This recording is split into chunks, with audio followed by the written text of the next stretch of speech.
Hi friends, எல்லோரும் எப்படி இருக்கீங்க? நல்லா இருக்கீங்களா? நாம் நினச்சது நடந்தது, நல்லதே நடக்கும்னு சொன்னாங்க, நடந்துச்சு. இன்றைக்கி Vijay sir CM Joseph Vijay என்னும் ஒரு பெரிய ஆக்டர், உச்ச நட்சத்திரம் இன்றைக்கி வந்து சிஎம் ஆயிருக்கார்.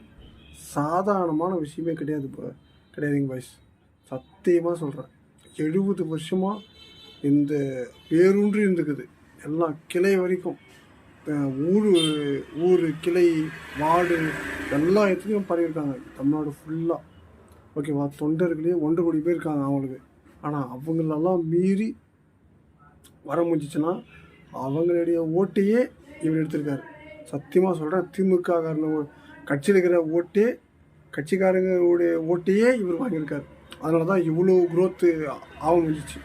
சத்தியமாக சொல்கிறேன், திமுக அதிமுக ஒழிச்சு வேறு ஒருத்தர் வரணும்னா சாதாரணமான விஷயம் கிடையாது. ஆனால் எல்லோரும் நினச்சிருக்காங்க, விஜய் வந்து 2 வருஷம் தான் ஆச்சு சிஎம் கட்சி ஆரம்பிச்சு, அது வந்துட்டாரு. கிடையாது. அவருடைய ஒவ்வொரு பாட்டுலேயும் சரி, ஒவ்வொரு படத்துலேயும் ஒவ்வொரு பாட்டுலேயும் ஒரு சமூக கருத்து இருக்கும். கனவு ஜெயிக்க வேணும்னா கண்ணை மூடி தூங்காது அப்படின்னு சொல்லியிருப்பார். சரி இல்லை, ஊருக்குள்ளே பிறக்க வேணும் பேரக்குள்ளே. அப்போ அது என்ன அர்த்தம்?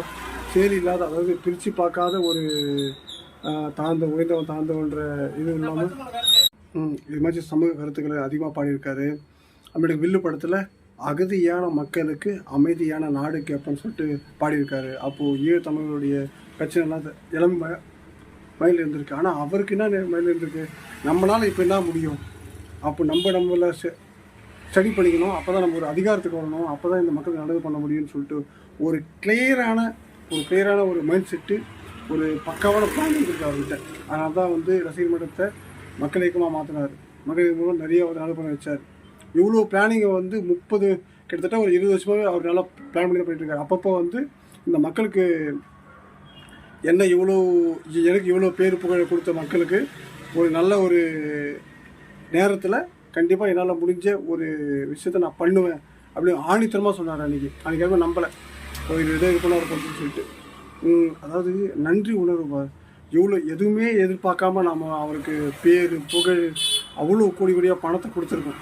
அப்போ அவர் வந்து இவ்வளோ நம்ம கொடுத்தாங்களே, இவங்களுக்காக நம்ம எதுவுமே பண்ணாமல் போனால் அதுக்கு வந்து ஒரு நன்றி கெட்டத்தனமாக ஆகிடுமேன்னு சொல்லிட்டு அவர் வந்து நம்மளுக்காக இன்றைக்கி வந்து சீபுள் முச்சன் அழுக்கான ஒரு அரசியலை சுத்தப்படுத்தி நல்ல ஒரு டீட்டப் பண்ணுறதுக்கு வந்திருக்காரு. கண்டிப்பாக நம்மளுக்கு நல்லது பண்ணுவார்.